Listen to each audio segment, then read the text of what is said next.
Hello friends, welcome to our channel. So ఈరోజు ఒక చిన్న వ్లాగ్ లాగా తీశానన్నమాట. చాలా రోజులైంది, ఏంటో ముందులాగా అంత ఇంట్రెస్ట్ లేదని చెప్పాను కదా. సో ఈరోజు ఒక 3-4 డేస్ దాకా వీడియోస్ కూడా పెట్టట్లేదు. సో ఈరోజు అయినా ఒక వీడియో పెడదామని చెప్పేసి జనరల్ వ్లాగ్ చేస్తూ ఉన్నాను అనమాట. సో మన చిన్నారులు బాగా ఫైట్ చేస్తూ ఉన్నాయి, వాళ్ళ అమ్మ కొడుకు బాగా కొట్టుకుంటూ ఉన్నాయన్నమాట. ఇప్పుడు టైం వచ్చి 6:50 అవుతుంది మార్నింగ్. సో ఇప్పుడు కూడా చూడండి బెంగళూరులో ట్రాఫిక్ ఎలా ఉందో. అసలు ఎక్కడికైనా వెళ్ళాలంటేనే భయంగా ఉందన్నమాట. సో బెంగళూరు నుంచి ఒక 150 కిలోమీటర్స్ దూరంలో రోడ్డుకు పక్కనే లేఅవుట్ కోసం ఒక సైట్ చూడడానికి వెళ్ళాం. సో వెళ్ళి అక్కడ ఒక ఫామ్ హౌస్ ఉంది. ఆ ఫామ్ హౌస్ చూస్తే చాలా బాగా అనిపించింది నాకు. అసలు అక్కడ వాతావరణం కానీ, అక్కడ వాళ్ళు గొర్రెల్ని పెంచుతున్నారు. తర్వాత అక్కడికి నెమళ్ళు అవన్నీ కూడా వస్తాయంట. సో నెమళ్ళు ఏంటంటే అప్పుడప్పుడు వచ్చిపోతూ ఉంటాయంట ఈవినింగ్ టైంలో అలా. సో చాలా బాగుంది. వెదర్ అయితే అదిరిపోయిందనమాట. ఎంత ఎండగా ఉన్నా కూడా చాలా చల్లగా అనిపిస్తూ ఉందన్నమాట. ఎందుకంటే ఆ చుట్టూ చెట్లు ఎక్కువగా ఉండడం వల్ల బాగా అనిపిస్తుంది. ఈ ఫామ్ మాత్రం చాలా చక్కగా పెట్టుకుని ఉన్నారు. అటువైపు అయితే ఇంకా బాగుంది. ఇక్కడ మాత్రం గొర్రెలు పెంచుతున్నారనమాట. సో ఇది సిరా అనే ఊరు. మన బెంగళూరు నుంచి ఒక 150 కిలోమీటర్స్ దూరంలో ఉన్న ఊరు అనమాట. సో ఒక పక్క పల్లెటూరు అని చెప్పలేం కానీ జస్ట్ మినీ పల్లెటూరు అని చెప్పొచ్చు అనమాట. అంటే అటు పల్లెటూరు కాదు, టౌను కాదు, అలా ఉంది. ఇక్కడ చూసినట్లయితే ఎక్కువగా వక్కల చెట్లు ఎక్కువ వేస్తున్నారనమాట. సో వక్క చెట్లు పెద్దవయ్యే, వక్కలు కాసే వరకు కూడా కింద నుంచి తమలపాకు చెట్లు వేస్తారనమాట. సో ఆ తమలపాకులు, ఆ వక్క పంట వచ్చేంత వరకు ఆ తమలపాకులు సేల్ చేస్తూ ఉంటారు. అసలు నిజంగా ఈ విజువల్స్లో ఎలా ఉందో కానీ నాకైతే అక్కడికి వెళ్ళిన తర్వాత రాబుద్ధి కాలేదు. ఎంత చక్కగా, ఎంత బాగుందో ఈ తోట అయితే. ఇక్కడికే ఈ కోకోనట్ గార్డెన్ ఉంది కదా, దీనిలోకే నెమళ్ళు వస్తాయంట. ఇక్కడ ఈ పొలం గల రైతు అయితే నిజంగా ఆ లైఫ్ని బాగా ఎంజాయ్ చేస్తున్నాడని చెప్పచ్చు. వాళ్ళ పిల్లలందరూ కూడా ఇక్కడ లేరంట, అందరూ వెల్ సెటిల్డ్ అన్నమాట. సో డాక్టర్స్ అంట, వాళ్ళ కొడుకు కూతురు ఇద్దరు డాక్టర్స్ అంట. వాళ్ళు ఒకరేమో లండన్లో ఉన్నారంట, ఒకరేమో అమెరికాలో ఉన్నారంట. తనకు అక్కడికి వెళ్తే ఇష్టం ఉండదంట. వాళ్ళేమో అక్కడ వచ్చేయమంటారు, నాకేం ఇష్టం ఉండదు. ఇక్కడ పొలాల మధ్యలో పక్కగా ఆయన ఎలా ఉన్నాడంటే తలకు కూడా తుండుగుడ్డు కట్టుకొని ఉన్నాడనమాట. అంటే అసలు సిసలైన రైతు అనిపించేలా ఉన్నాడనమాట. ఏంటమ్మా అక్కడికి వెళ్ళి ఏం చేస్తామమ్మా, ఇక్కడ ఉన్నా మనకు ఇది ప్రశాంతత అక్కడెక్కడ వస్తుంది, బోరు కొట్టేస్తుంది, ఇక్కడైతే నా పనులతో నేను బిజీగా ఉంటాను అంటూ ఉన్నాడు. సో అదే కాకుండా వీళ్ళకి ఇవన్నీ లెవెల్ చేసేదానికి ట్రక్స్ అవన్నీ కూడా ఉన్నాయి. ఇవేంటంటే వీళ్ళ అమ్మలంతా కూడా మేత మేయడానికి వెళ్ళున్నాయన్నమాట. సో బయట పొలంలోకి వెళ్ళున్నాయంట. సో బిడ్డలన్నీ ఇక్కడ ఉన్నాయి. సో బిడ్డలకి ఏంటంటే అక్కడున్న వాళ్ళు ఆ టైంకి మేత ఇస్తూ ఉంటే అవి తింటూ అక్కడ హ్యాపీగా ఎంజాయ్ చేస్తూ ఉన్నాయి. తర్వాత వీటి వచ్చే ఏమంటారు, ప్యాడ్ అంటారు ఏమంటారు నాకు తెలీదు, అది ఆ పొలాలకి ఇస్తూ ఉంటారనమాట. అది యాక్చువల్గా పైన పోయి మనం క్లీన్ చేసేదానికి లేకుండా ఇవి చూడండి జస్ట్ చిల్లులుగా జస్ట్ ఒక ఇదిలాగా పెట్టేశారనమాట. గ్యాప్లు పెట్టేసినందువల్ల ఏంటంటే ఇవన్నీ కూడా డైరెక్ట్ కింద పడిపోతాయి. సో ఇక్కడ క్లీన్ చేయాల్సిన అవసరం లేదనమాట. సో కింద వాళ్ళు పోగు దూసి దాన్ని మళ్ళీ పంటకి వేస్తూ ఉంటారనమాట. అదేవిధంగా ఆవులు కూడా ఉన్నాయంటే అవి కొంచెం దూరంగా ఉన్నాయన్నమాట. ఆవులు ఇవే ఆర్గానిక్గా వేస్తూ ఉంటారనమాట. ఇది చూడండి బుజ్జిది ఫ్రెష్గా పుట్టినట్టు ఉందనమాట. మోస్ట్లీ ఒక 1 వీక్ కూడా అయి ఉండదేమో, అలా ఉంది. ఇక్కడి నుంచి చూస్తే కూడా వ్యూ చాలా బాగుంది. అసలు ఆ చిల్నెస్కే బాగా అనిపించింది అనమాట నాకు. ఆ మేకల సౌండ్లంతా వింటూ ఉంటే బుజ్జి పిల్లలు భలే నాతో ఆడుకున్నాయి. ఆ క్లిప్పింగ్ ఒకసారి చూసేయండి.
నన్నైతే వదలలేదు.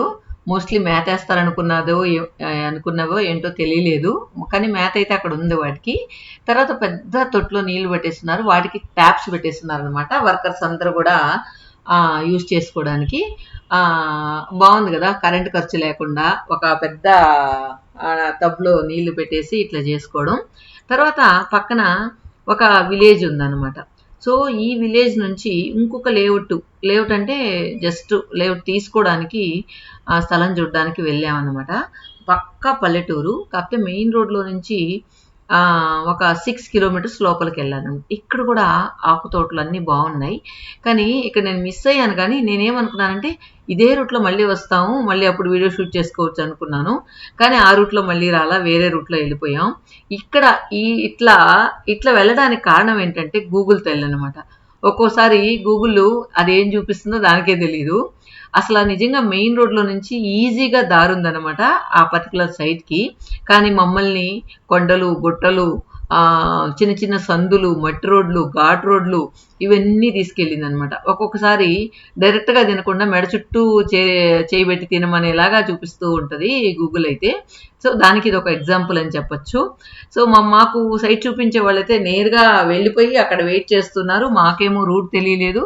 సో గూగుల్ ఎలా చెప్తుందంటే అలా వెళ్తూ ఉన్నాం. ఈ మధ్య ఏదో ఒక కమెంట్ కూడా చేస్తూ ఉన్నారనమాట, ఎక్కడో గూగుల్ మ్యాప్ పట్టుకుని వెళ్తే ఎక్కడో పోయి తేలారు అని. అట్లుంటుంది అనమాట. మరి ఎందుకు అట్లా రాంగ్ కాదు, ఎక్కువ లెంతీగా ఎందుకు చూపించిందో అర్థం కాలేదు. మొత్తానికి ఆఫ్ రోడ్ స్టంట్లని చేసుకుని వచ్చాం. ఇక్కడైతే నాకు చాలా బాగా అనిపించింది. ఇది చూడండి, ఇది న్యాచురల్ లేక్ అని చెప్పచ్చు. ఒక చిన్న గుంటలాగా ఉంది అక్కడ. ఇక్కడ ఏంటంటే వర్షం వచ్చినప్పుడు మాత్రం నీళ్లు ఉంటాయన్నమాట. ఫ్రెష్గా చాలా ట్రాన్స్పరెంట్గా ఉన్నాయి నీళ్ళు అయితే. లోతు అయితే ఎక్కువ లోతు లేదు, కానీ లోతు అయితే ఉందంట. అయితే మనం లోపల నడిచిపోతే తల దాకా వస్తాయంటున్నారు అనమాట వాళ్ళు. అక్కడ పల్లెలో వాళ్ళు అక్కడికే వచ్చి బట్టలు వాష్ చేసుకొని అక్కడే ఎండబెట్టుకొని వెళ్తూ ఉన్నారనమాట. వాటరు ఎక్కువగా ఈ వాటర్ వేస్ట్ అవ్వకుండా ఇట్లా చేస్తున్నారనమాట వీళ్ళైతే. ఆ పక్కన వైట్గా కనిపిస్తుంది కదా, ఇది కూడా ఒక ఏమంటారు లేఅవుట్కి వేసేదానికి ఒక స్థలం అనమాట. ఇది ఒక 12 acres ఉందంటే చూడ్డానికి వెళ్ళాము. అది కూడా ఇది మెయిన్ రోడ్లో నుంచి 6 కిలోమీటర్స్ లోపల ఉంది. అది కాకుండా ఇక్కడంతా ఇండస్ట్రియల్ ఏరియా. సో ఇదంతా మనం లేఅవుట్ వేయాలంటే అవుతుందా అని ఆలోచించాము. సో మొత్తానికి 1 day ఫుల్ అయిపోయింది అనమాట, పోవడం రావడం. తర్వాత ఈవినింగ్ వచ్చేటప్పటికి సూర్యుడు అస్తమించే టైం అయిందనమాట. సో భలే ఉందనమాట సూర్యుడు అస్తమించేది అయితే. ఉన్నట్లుండి టక్కన మంచి రెడ్గా కనిపించి టక్కాన కిందికి వెళ్ళిపోయాడు. తర్వాత ఈవినింగ్ వచ్చిన తర్వాత కుషాల్లో ఒక చిన్న రిపేర్ ఉంటే నా ముందు తీసుకున్న దానికోసం వెళ్ళాను అనమాట. వెళ్తే కొత్తగా విక్టోరియన్ జ్యువెలరీ కొత్తగా వచ్చింది. నాకు ఎందుకో విక్టోరియన్ జ్యువెలరీ భలే నచ్చుతుంది. ఇది 14,500 అంట. జస్ట్ చూసుకొని ఏదో ఒక జోక్ చెప్పినట్టు, త్రివిక్రమ్ గారు జోక్ చెప్పినట్టు జోబులో చేతులు పెట్టుకొని వచ్చేసాము. చాలా బాగా అనిపించింది నాకు. ఇదే విధంగా రెడ్లో కూడా ఉందన్నమాట. మా పూజతో వెళ్తే ఏది కొనేదు, ఎందుకు మా డబ్బులు వేస్ట్, ఇట్లాంటివన్నీ ఎందుకు డబ్బులు వేస్ట్ చేస్తూ ఉంటుంది. నేను కూడా ఆలోచించాలి అనుకోండి. కానీ ఇక్కడ ఫిబ్రవరిలో సేల్ ఉంటుంది అనమాట. 50%, 40% అలా ఉంటుంది. కానీ అప్పుడు ఇలాంటివన్నీ పెట్టరు. లాస్ట్లో సేల్ అవ్వకుండా మిగిలిపోయినవి మాత్రం పెడతారనమాట. ఇప్పుడు ఏంటంటే బంగారే అవసరం లేదండి. ఇది 11,000 అంట. ఇది జస్ట్ చాలా సింపుల్గా ఉంది, సిల్వర్ది. బంగారుని మించి వస్తున్నాయి అనమాట. కుశాల్ జ్యువెలరీలో ఒకటే ఒక డ్రాబ్యాక్ ఏంటంటే ఆ కమ్మలు వెనకాల నార్మల్ స్క్రూ ఇస్తారు. అదొక్కటే డ్రాబ్యాక్, లేకపోతే సూపర్గా ఉంటాయన్నమాట అన్నీ. దాని పక్కనే ఒక పానీపూరి బూత్ ఉందని, పానీపూరి షాప్ ఉంది. సరే, దానిలో రకరకాల ఫ్లేవర్స్తో ఆ పానీపూరి చేస్తూ ఉంటారు. ఇది బెంగళూరు హెచ్ఎస్ఆర్ లేఅవుట్లో ఉందన్నమాట.